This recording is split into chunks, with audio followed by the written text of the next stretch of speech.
인공신장실 근무를 고민하고 있는 간호사 선생님들을 위해 오늘은 인공신장실 면접에서 꼭 확인해야 할 것들을 정리해 보려고 합니다. 이 영상은 특히 인공신장실 지원을 고민 중이신 분들, 로컬 투석실 면접을 앞두고 계신 분들, 여기 괜찮을까? 불안한 마음이 드는 분들께 도움이 될 거예요. 그럼 바로 시작해 볼게요. 1. 출퇴근 시간 근무 형태. 인공신장실의 가장 큰 특징은 새벽 근무가 필수라는 점입니다. 보통 출근 시간이 아침 6시, 6시 반인 곳이 많아요. 왜 이렇게 빠르냐면 투석 환자분들은 만성 신부전뿐 아니라 여러 기저질환을 가지고 계신 경우가 많고 불면증을 거의 기본 옵션처럼 가지고 계신 분들도 많습니다. 그리고 몸무게가 늘면 투석이 힘들다는 걸 너무 잘 알고 계시기 때문에 빨리 투석하고 싶다는 욕구가 굉장히 강해요. 그래서 자연스럽게 새벽 투석이 시작됩니다.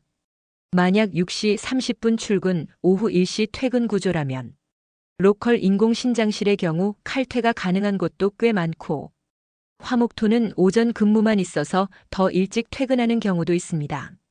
하지만 이건 정말 병원마다 다릅니다. 그래서 면접에서 반드시 출근 시간, 퇴근 시간, 요일별 근무 형태, 이 세 가지는 꼭 확인하셔야 합니다. 2. 병원과의 거리. 출근 시간이 너무 빠르다 보니 대중교통 이용 시 첫 차를 타도 출근 시간에 못 맞추는 경우가 생길 수 있어요. 특히 자차가 없으신 분들이라면 더 중요하겠죠. 가능하다면 집에서 최대한 가까운 곳을 선택하세요. 출근 스트레스는 생각보다 오래 갑니다. 3. 베드수 확인. 개인적으로는 30베드 전후가 가장 적당하다고 느꼈어요.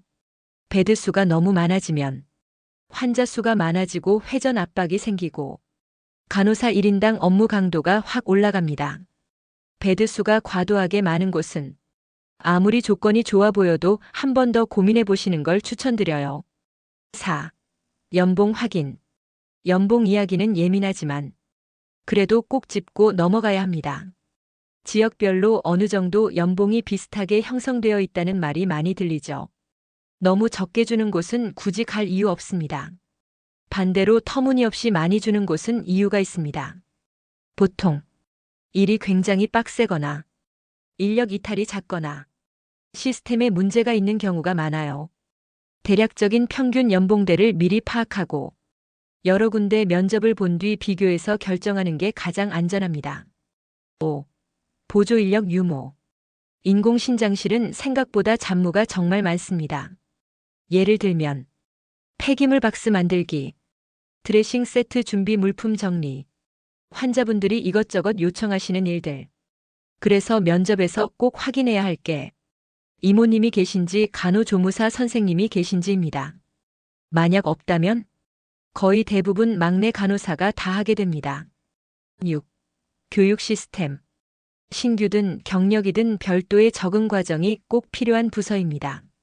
그래서 교육 기간은 얼마나 되는지, 프리셉터가 있는지, 독립 시기는 언제인지 이 부분을 꼭 확인하세요. 와서 바로 일하면 돼요라는 말이 나오면 조금은 조심하셔야 합니다. 7. 콜 & 콜 추가 근무 여부.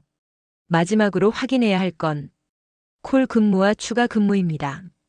응급 투석 콜이 있는지, 근무 외 연락이 잦은지, 휴무일에도 호출되는 구조인지, 로컬 인공신장실과 병원급은 차이가 크기 때문에 이 부분은 구체적으로 물어보셔도 괜찮습니다. 마무리하면서 한 가지 말씀드리고 싶은 건 면접은 병원이 나를 평가하는 시간이기도 하지만 내가 이 병원을 선택해도 될지를 판단하는 시간이기도 하다는 점입니다. 인공신장실은 분명 장점도 많은 부서지만 그만큼 초반에 조건을 잘못 선택하면 오래 버티기 힘들 수 있어요. 이 영상이 인공신장실을 고민하고 계신 간호사 선생님들께 조금이라도 도움이 되었으면 좋겠습니다. 도움이 되셨다면 구독과 좋아요, 그리고 궁금한 점은 댓글로 남겨주세요.